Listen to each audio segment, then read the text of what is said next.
Fue una tragedia en una escala extraordinaria. Un terremoto tan potente que movió el eje de la Tierra. Decenas de miles de muertos. Japón entero se movió 3 metros en el mar. Partes de la costa se hundieron más de 1 metro.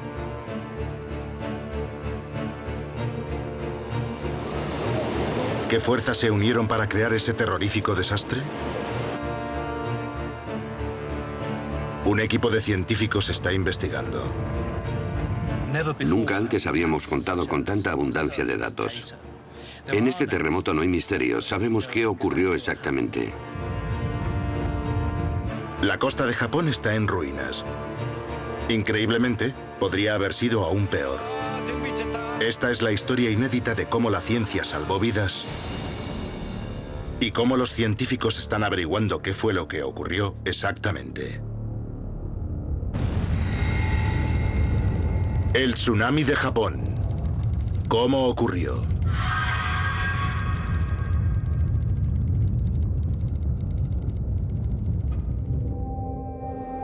El profesor Roger Wilhelm es un experto mundial en terremotos.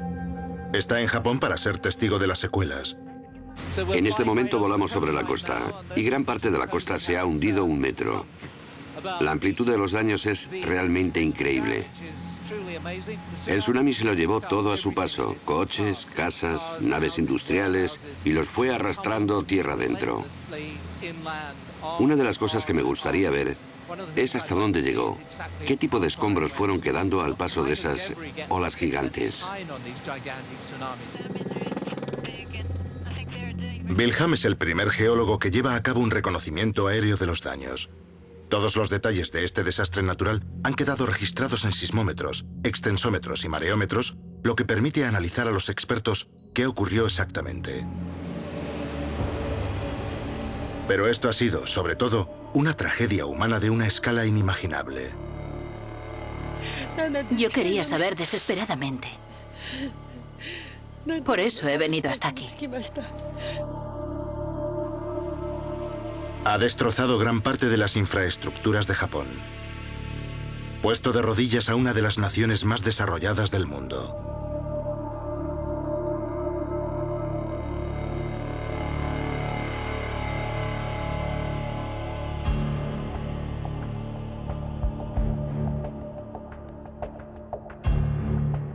Mientras los equipos de rescate buscan entre los escombros, Wilhelm y otros científicos de todo el mundo asumen el reto de entender este terremoto gigante con la esperanza de evitar algún día tantas pérdidas de vidas.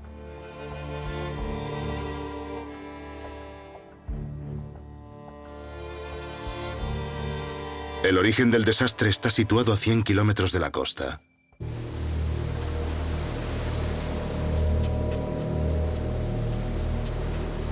A 6 kilómetros por debajo del agua, la Tierra se deformó en una vasta colisión a cámara lenta.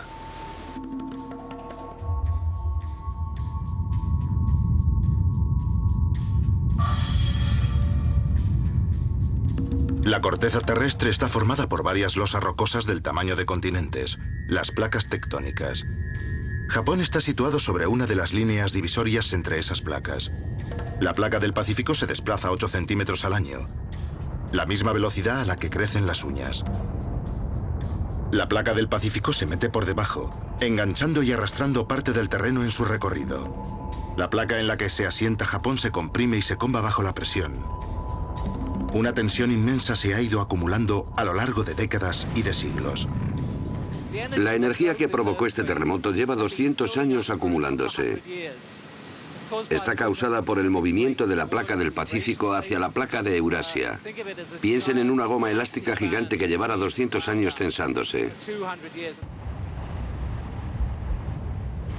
El 11 de marzo de 2011, a las 2:46 de la tarde, hora japonesa, la tensión llegó a un punto de ruptura. La cantidad de energía liberada en un terremoto de este tamaño es enorme y hay que medirla en unidades muy grandes. Si la comparamos con la bomba atómica que destruyó Hiroshima, este terremoto fue probablemente como 2 millones de veces aquello. Una cantidad de energía impresionante. Eso irradió ondas de choque. Las más veloces, conocidas como las ondas P, viajaron a 6 kilómetros por segundo. El sistema de detección de Japón las captó al instante. En cuestión de segundos, antes de que nadie se diera cuenta de lo que ocurría, se iluminaron las advertencias automáticas de todo el país. Un anuncio generado por ordenador interrumpió una emisión del Parlamento japonés. Cuando el sistema de advertencia se puso en marcha, la ciudad costera de Sendai, a solo 100 kilómetros de donde se originó el terremoto, temblaba ya. Las ondas de choque llamadas ondas S, más lentas pero más destructivas, habían llegado ya. Esas ondas viajan a 3 kilómetros por segundo. Hundieron el noroeste de Japón en el caos.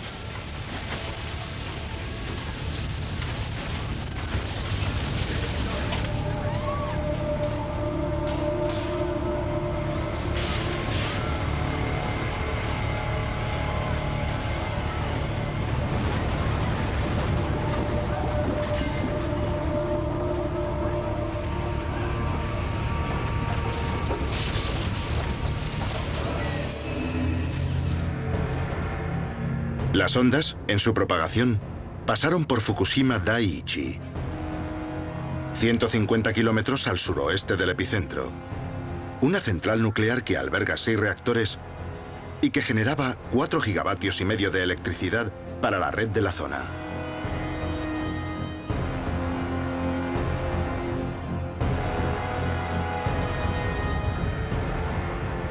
Esta grabación de un pueblo cercano a la central nos da una idea de la potencia del terremoto.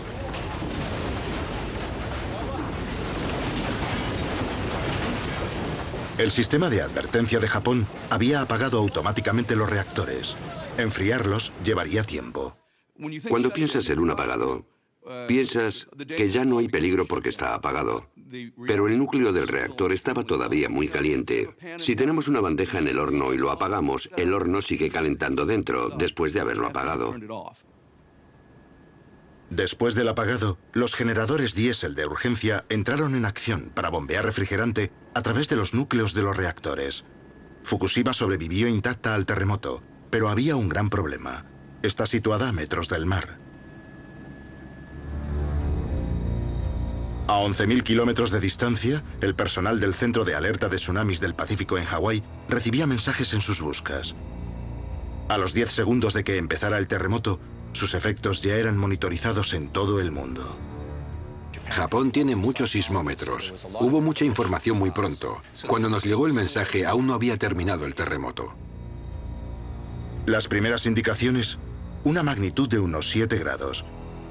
Pero a medida que llegaban los datos, empezaba a subir.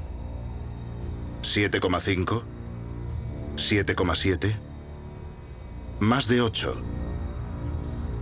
La reacción inmediata de todo el mundo fue que eso no era posible, porque en la historia de Japón nunca había habido un terremoto superior a 8,4. Aumentó la intensidad de lo que hacíamos, porque sabíamos que lidiábamos con algo muy grande, algo que podía afectar a toda la cuenca del Pacífico. Nos dimos cuenta de lo fuerte que era. Y de inmediato, de lo terrible que sería eso para Japón. 100 segundos después de que empezara todo, las ondas S, más lentas pero más destructivas, llegaban a Tokio.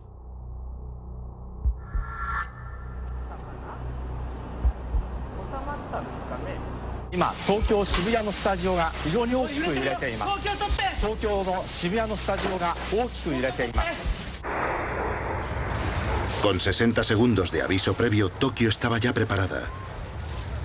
Pero no para esto.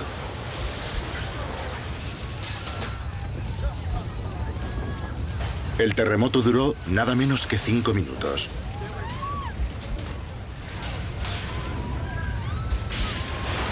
Un geólogo estadounidense estaba aquel día en la ciudad.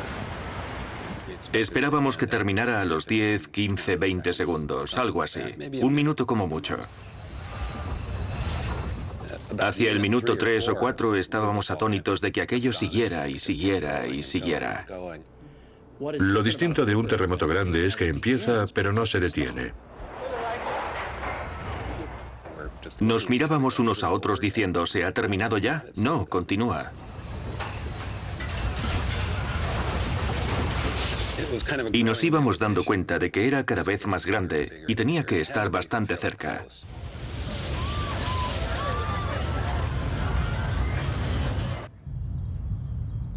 En un parque cercano, un turista estadounidense vio abrirse el suelo a sus pies. Nadie había grabado nunca eso en el momento de ocurrir. La grabación muestra una característica de los terremotos: la licuefacción. Cuando el suelo se comprime, el agua se exprime y sube hacia la superficie. Vale, ahora mismo tenemos un terremoto y esto se está moviendo. ¿Ven cómo se mueven las grietas? Esa grieta no estaba ahí.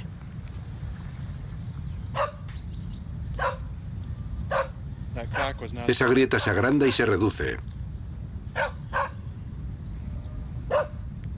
Avanza y retrocede. Y ahora está saliendo agua por todo el parque.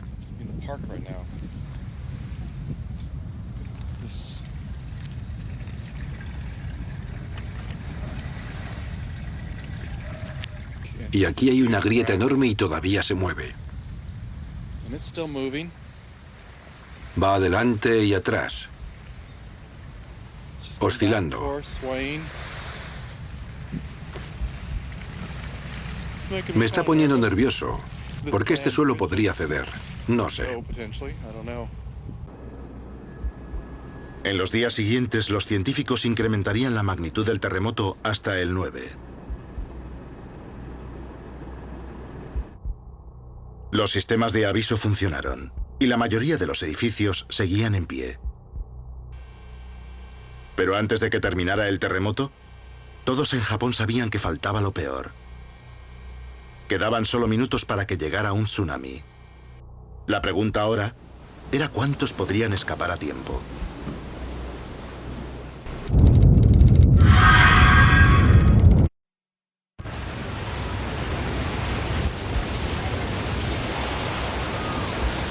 El 11 de marzo de 2011, los miles de millones que había invertido Tokio en ingeniería a prueba de terremotos y en sistemas rápidos de alerta demostraron su importancia. Salvaron las estructuras de la ciudad y a sus habitantes. Luego, llegó el tsunami.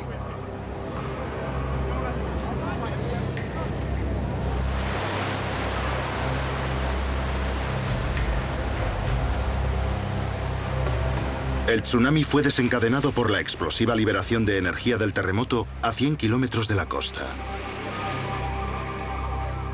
¿Qué lo causó? A lo largo de los siglos, la parte japonesa de la falla tectónica había sido comprimida y arrastrada hacia abajo por la placa del Pacífico, que se metía debajo de ella. La placa superior se comporta básicamente como un bloque de goma. Se comprime como un muelle de este modo y cuando sucede el terremoto el muelle salta. El empujón repentino hacia arriba de una masa de roca tan gigantesca elevó una masa de agua de 6 kilómetros de profundidad hacia la superficie del mar.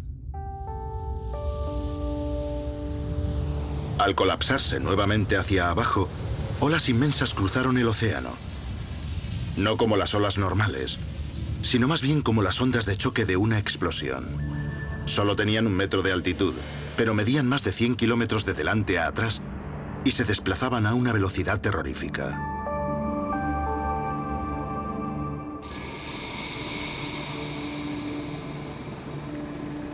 La energía elevó el suelo marino. Eso desplazó una gran cantidad de agua que, como vemos, se abrió paso hacia la Tierra, se abrió paso por todo el Pacífico.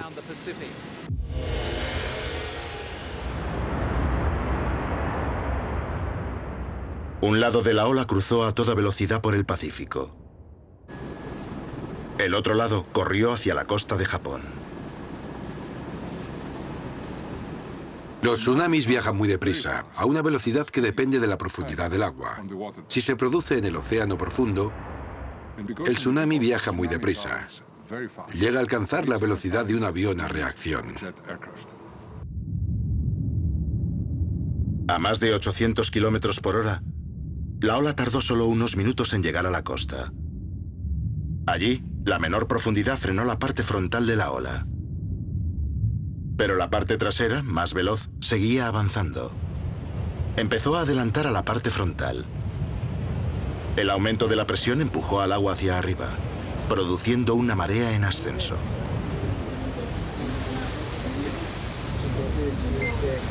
A 5 kilómetros de la costa, un barco de guardacostas consiguió esta extraordinaria grabación.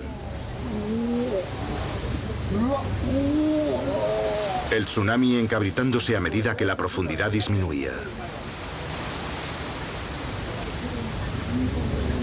Luego, cuando llegaron a la cima de la primera ola, se acercó una segunda por detrás. La marea alta se convirtió en una ola rompiente, cuya parte trasera seguía empujando, succionando el mar por delante de ella. Lo primero que pareció ocurrir fue que el mar se alejaba de la tierra, y parte de la grabación que hemos visto muestra la gran cantidad de costa que quedó al descubierto, y luego el tsunami creció fuera de la costa y la dinámica de la ola lo transportó tierra adentro. Probablemente 1 kilómetro cúbico de agua golpeó la tierra y siguió avanzando hasta que se quedó sin fuerza. Esas imágenes increíbles captaron el momento en el que retrocedió el mar, cuando rugió la primera ola. Había llegado el tsunami. El efecto de las olas fue curiosamente impredecible. A primera vista parecía que no había un patrón discernible sobre dónde golpeaba ni cuándo. Primero le tocó a Ufunato en el norte. Después a Sendai en el sur. Y Miyako otra vez en el norte.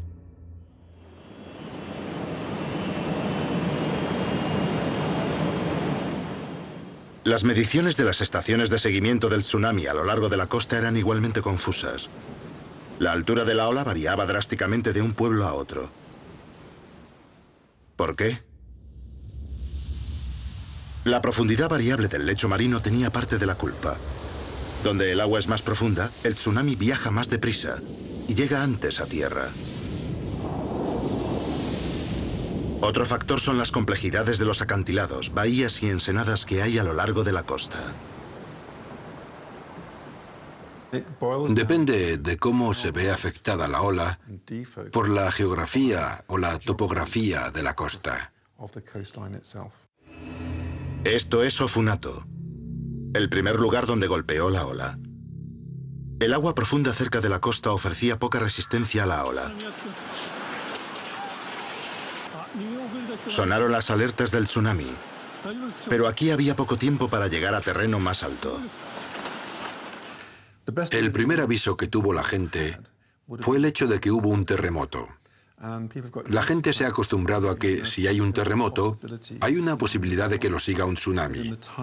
Pero tuvieron muy poco tiempo y muy pocas oportunidades para escapar. El tsunami golpeó Funato solo 20 minutos después del terremoto. El agua que golpeó la costa probablemente estuvo entre 1.000 y 10.000 millones de toneladas de agua.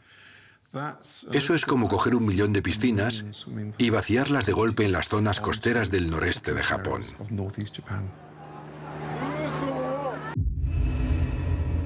15 minutos después, el tsunami golpeaba Sendai, a 116 kilómetros al sur. El área alrededor de la ciudad es básicamente agrícola, tierra fértil y plana. Por eso el tsunami apenas disminuyó su velocidad al chocar contra la costa. La tierra plana era también ideal para un aeropuerto. Se inauguró hace solo 4 años y a solo 1 kilómetro de la costa quedó completamente inundado.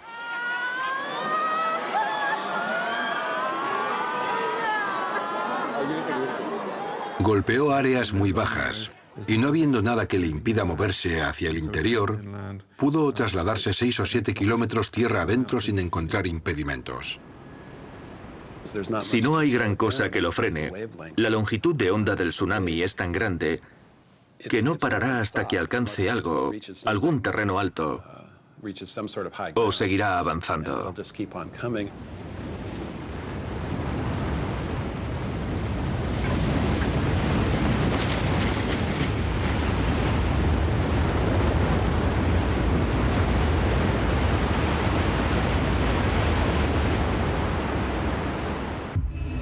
Lo siguiente que golpeó fue la costa de Miyako, 180 kilómetros hacia el norte. Lo que ocurrió aquí pone de relieve otro misterio. La zona tenía buenas defensas contra tsunamis. Los residentes estaban preparados. Deberían haber estado protegidos. La última vez que un tsunami golpeó aquí fue hace medio siglo. Después de aquel tsunami, construyeron paredes de 10 metros de altura, mucho más altas de lo que todos pensaban que serían necesarias. Los simulacros de tsunami se convirtieron en algo normal en la zona. Todos sabían lo que tenían que hacer cuando sonaban las sirenas. El 11 de marzo, las sirenas sonaron a todo lo largo de la costa. ¿Tsunami? Sí, nosotros nos vamos. ¿A dónde vamos? ¡Iza la colina! Esta vez era verdad. Se acercaba un tsunami. Aquello no era un simulacro. ¿Oyes las sirenas? Hay una colina en las afueras del pueblo y vamos a intentar llegar allí.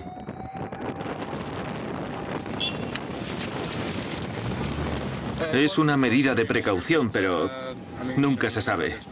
Esta ciudad tiene mucha historia de tsunamis y muchas muertes, por lo que obviamente se lo toman muy en serio.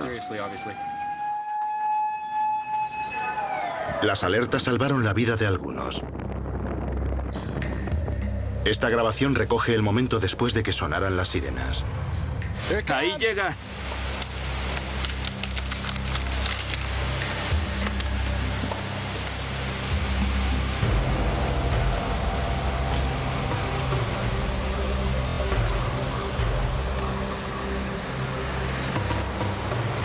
El tsunami pudo con las defensas de la costa.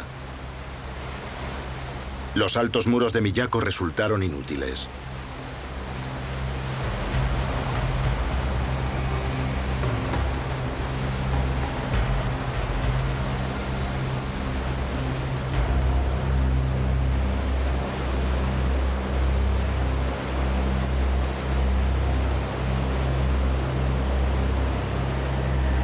Aquí murieron muchísimas personas. El tsunami tenía 10 metros de altura. ¿Por qué no pudieron pararlo las paredes de 10 metros?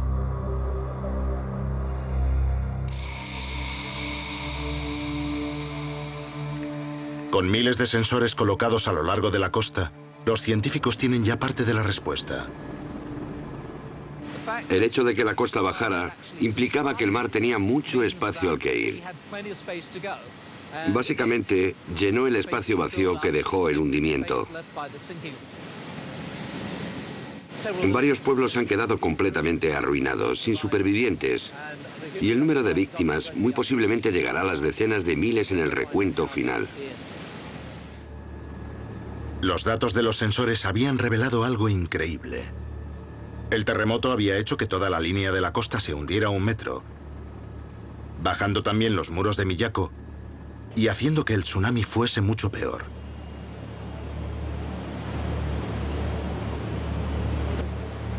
Ese hundimiento puso en peligro a todos los pueblos a lo largo de la costa.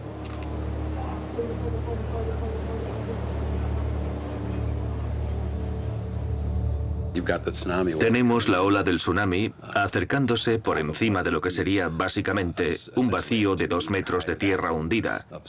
Y no hay prácticamente nada que lo pare hasta que llegue a terreno más alto. Pero también estaba en peligro la ya apagada planta nuclear de Fukushima. Había sobrevivido al terremoto y también contaba con una pared de defensa de 5,6 metros. Pero esta ahora se había hundido más de medio metro. 40 minutos después del terremoto, la ola pasó por encima de la pared e inundó los generadores diésel que enfriaban los núcleos de los reactores. Las baterías de apoyo entraron en acción para mantener las bombas en marcha. Baterías con una carga de solo 8 horas.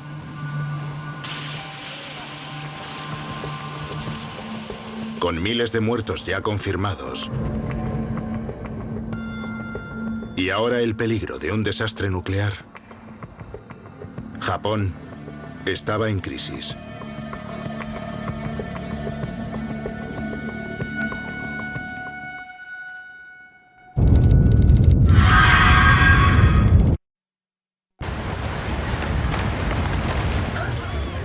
A las 2:46 del viernes 11 de marzo, Japón sufrió su terremoto más potente en 1000 años. Un terremoto de magnitud 9 hizo temblar la tierra. Después, un tsunami gigante la sepultó.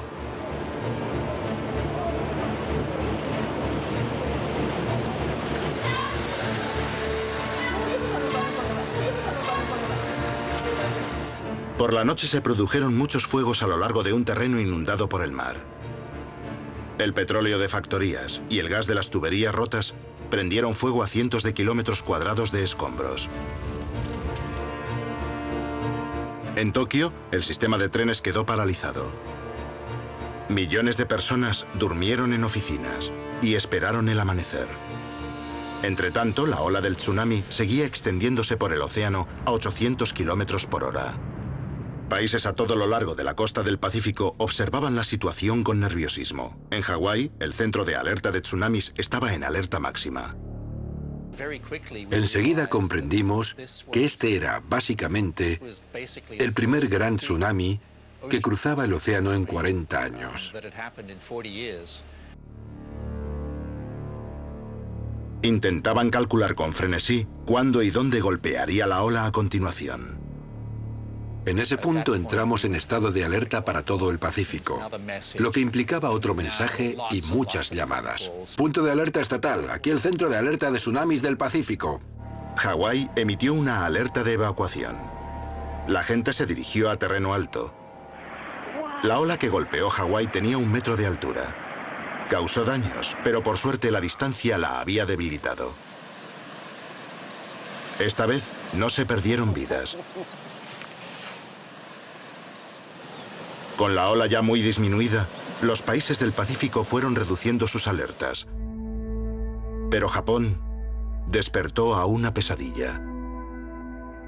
Diferentes partes de la costa habían sufrido diferentes efectos.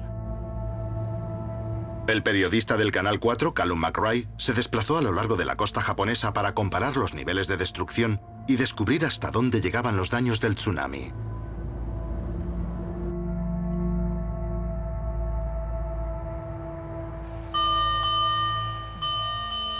Fue el primer periodista que llegó a la aislada comunidad montañosa de Kahoku.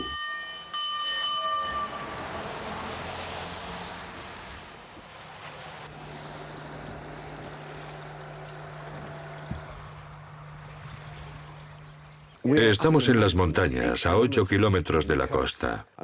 Y lo que ha ocurrido aquí es que el tsunami ha creado una ola gigante que ha subido por el río e inundado esto. Sorprendentemente, este lago de agua marina está a más de 100 metros sobre el nivel del mar. Normalmente aquí solo hay un río pequeño, muy pequeño.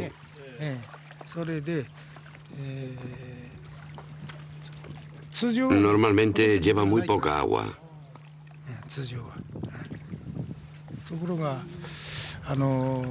La primera ola del tsunami no nos afectó.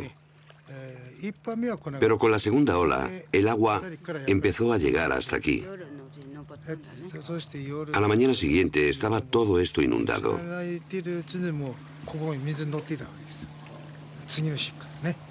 El agua sigue aquí desde entonces.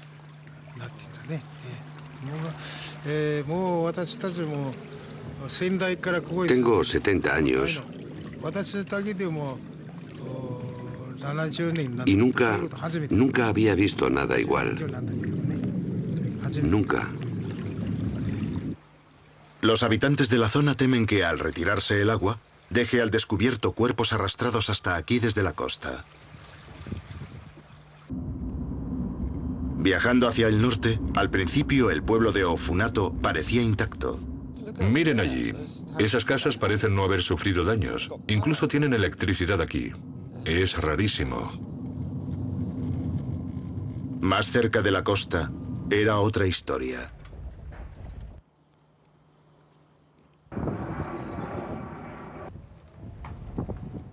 Y como si Ofunato no tuviera ya bastantes problemas, los científicos calculan que toda esta zona, esta región, se ha hundido más de 1 metro. Y en los 2 próximos días la región espera las mareas más altas del año.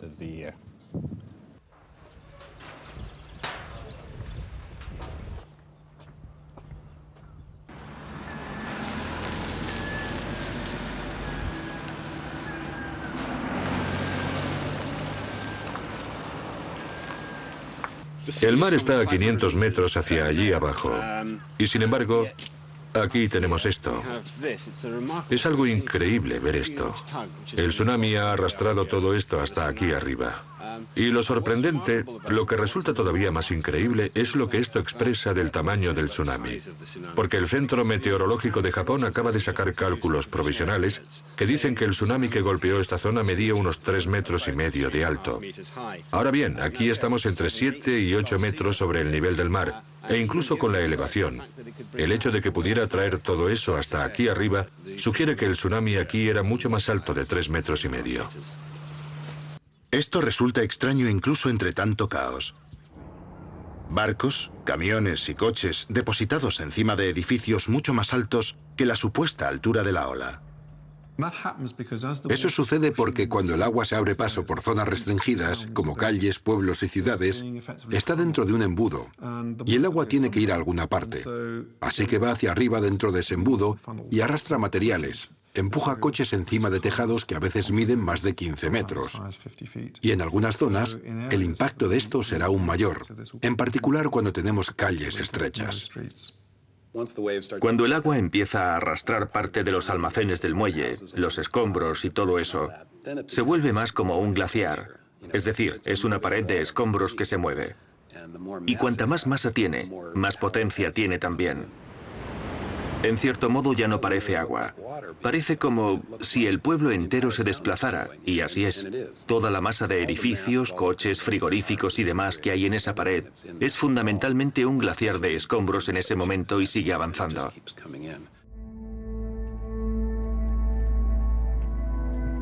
Esto es Minami Sanriku, un pueblo que fue barrido del mapa.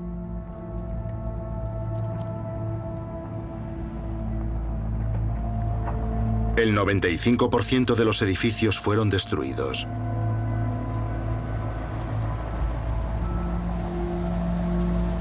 La mitad de la población, más de 10.000 personas, ha desaparecido.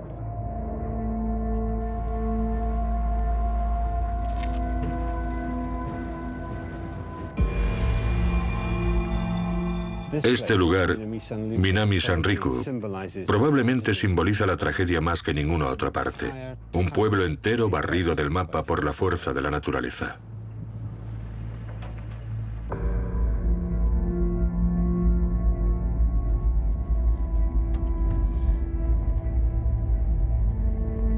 Resulta difícil imaginar lo que debe pensar alguien cuando ve eso yendo hacia él.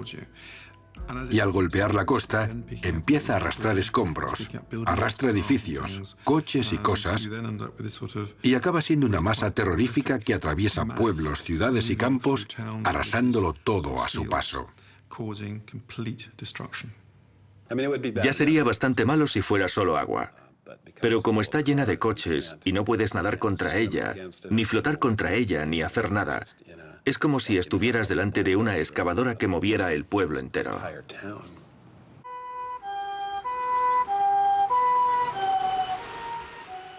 Es curioso que cuando oyes el sonido de una ambulancia, te da esperanza de que puedan haber encontrado a alguien con vida.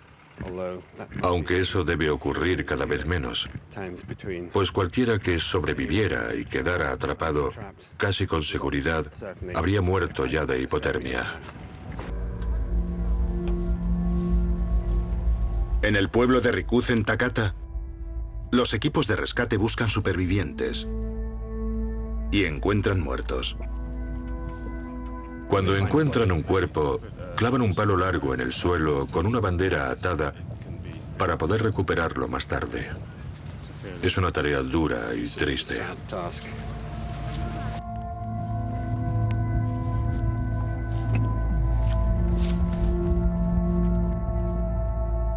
De hecho, no buscan solo cuerpos. Recogen también efectos personales, como este.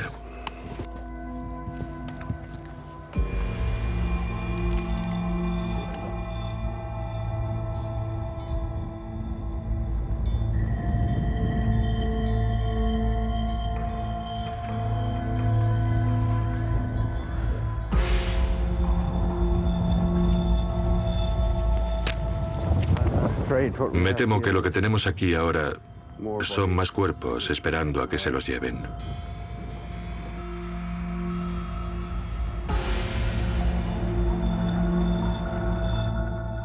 El tsunami no había terminado todavía con Japón. En la central nuclear de Fukushima, lo que había empezado como el fallo de un generador, se empezaba a convertir rápidamente en la mayor crisis nuclear desde Chernóbil. Dejaremos las ventanillas cerradas y me pondré una mascarilla.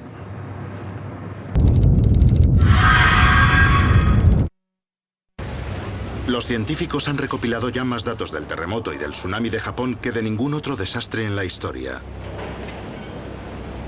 Cuando el profesor Roger Wilhelm regresa a Tokio después de su reconocimiento aéreo, la vulnerabilidad de la ciudad resulta muy clara. Hay 30 millones de personas a menos de 2 metros sobre el nivel del mar.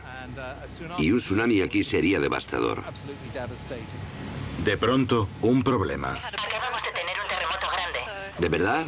Sí, así que... Acaban de decirnos desde tierra que ha habido un terremoto que ha dañado el helipuerto. Ahora están comprobando los daños. No sabemos cómo de grande ha sido el terremoto, pero obviamente ha sido una réplica. Una réplica muy grande ha golpeado Tokio, de magnitud 6,2.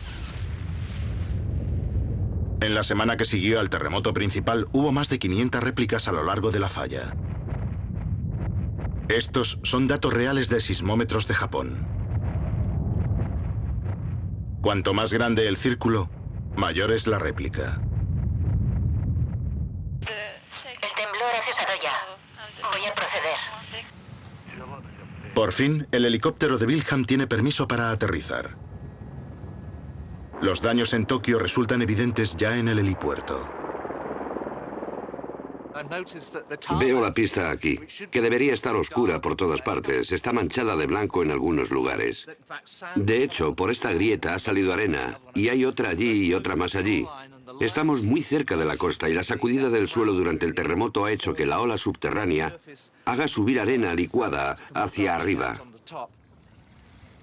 Precisamente el mismo fenómeno, la licuefacción, que se grabó durante el terremoto. Y aquí hay un viejo volcán de barro. Viejo. Tiene 3 días. ¿Pueden ver cómo sale el barro por la parte de arriba? Aquí estamos a más de 300 kilómetros del epicentro. Y aquí hay una grieta en la zona de aterrizaje del helipuerto. Sigue a todo lo largo de aquí y en algunos lugares puedes ver hasta 1 metro más abajo. Aquí se separa en 2. Esta va por aquí y podemos ver una diferencia de altura en este borde de la pista. Cuando la corteza terrestre se sacudió durante el terremoto principal, se propagaron más tensiones por la falla.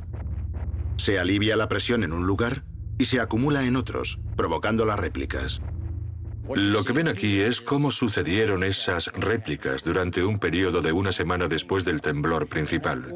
Y esa zona naranja delineada por esos puntos naranjas nos da la imagen de la zona de la falla situada a lo largo del límite de la placa que se rompió en el terremoto. Cada una de las réplicas se cobra un precio en una población ya asustada.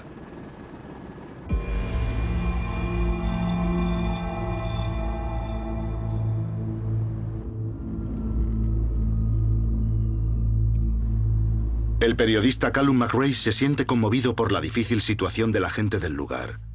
En la capital regional de Sendai, los refugios temporales están llenos.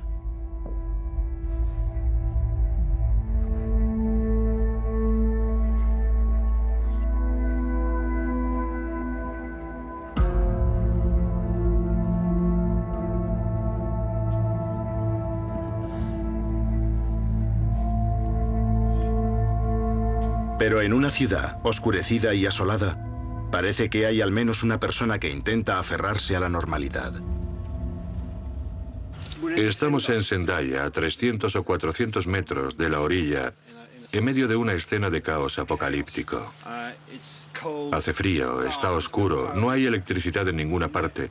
Y sin embargo, ahí arriba, en ese bloque de pisos abandonados, hay una luz en el último piso. Un hombre, una familia quizá, intentan sobrevivir en este caos.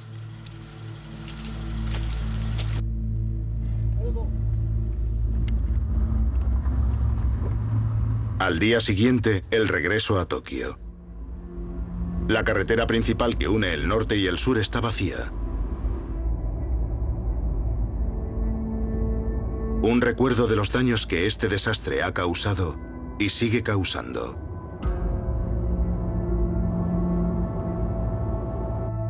Si terminara aquí, este sería ya uno de los peores accidentes nucleares de la historia y nos enfrentamos todavía a la posibilidad de que se produzca la fusión del núcleo. El sábado han detectado 2 sustancias radiactivas, tesio y yodo, cerca del reactor número 1 de la central.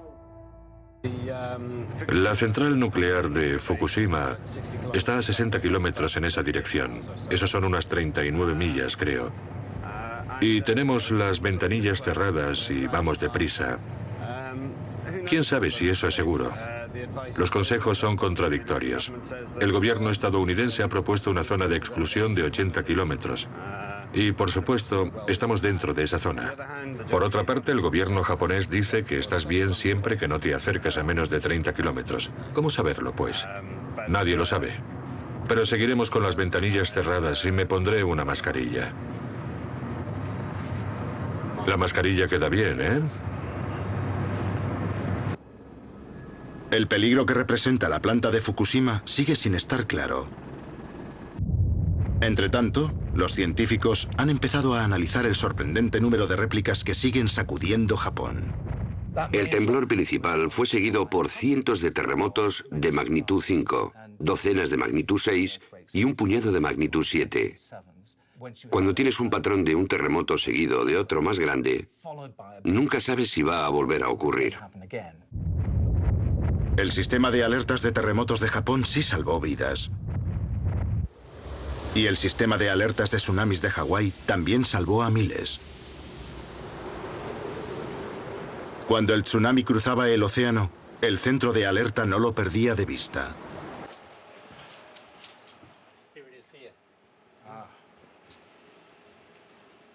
No podíamos bajar la guardia porque el tsunami siguió su curso y teníamos una responsabilidad constante para con el resto del Pacífico. Aunque el tsunami perdió casi toda su energía al cruzar el océano, los científicos habían podido avisar al mundo. A medida de que el tsunami se desplazaba por el océano a un lugar tras otro, nos dábamos cuenta de que nuestras predicciones eran bastante buenas. Gracias a que se avisó a la gente, hubo poca destrucción o daños, al menos en vidas humanas. Una persona perdió la vida en California, al norte de Crescent Bay, porque corrió a la playa a hacer fotos del tsunami que se acercaba. En Japón continúa el desastre humanitario. Los cálculos sitúan el número de muertos del terremoto y el tsunami por encima de los 200.000. La reconstrucción durará generaciones. Los científicos continúan con el análisis. De todos los datos que han reunido, emana todavía una amenaza muy clara. Los expertos llevan años advirtiendo de un terremoto grande, seguido de un tsunami cerca de Tokio. Las líneas de la falla debajo del mar al sur de Tokio están peligrosamente tensas, pero esta vez el terremoto se produjo en el norte. Lo que se esperaba es un deslizamiento de la placa de Filipinas hacia el norte, hacia la placa euroasiática. Y lo que ha ocurrido ha sido un deslizamiento de la placa del Pacífico hacia la placa euroasiática. A veces un terremoto grande ocasiona un deslizamiento del siguiente parche de la placa. Todos los ojos están puestos en lo que ocurrirá, en cómo ha tensionado este terremoto la parte vecina del límite de la placa. Tenemos que entender que toda esta zona tiene un nivel muy alto de tensión y está preparada para ceder. Y ya se esperaba que cediera en cualquier momento, y este terremoto habrá acercado más ese momento. La cuestión es hasta qué punto lo ha acercado. Cuando se produce un terremoto como este, básicamente toda la tensión que libera en la corteza terrestre se transfiere a otra parte, no desaparece. Añade carga a otras partes de la corteza. Las zonas más densamente pobladas sobrevivieron bastante indemnes. La próxima vez podría ser diferente. Una zona de gran preocupación es Tokio, la ciudad más grande del mundo. Podría haber un terremoto importante en Tokio que resultara muy dañino en esta zona tan densamente poblada. Si tuviera que elegir un lugar en el que situar una de las mayores economías industriales del planeta, yo no elegiría esa parte de la costa del Pacífico. Podría suceder ahora mismo o puede que no suceda en una década. La cuestión es si este terremoto en concreto ha sacudido tanto la región como para adelantar la fecha de ese terremoto. Es estúpido pensar que podemos parar los fenómenos naturales. Lo que tenemos que hacer es aprender a vivir con ellos y minimizar las consecuencias cuando ocurren y minimizar también el tiempo de recuperación.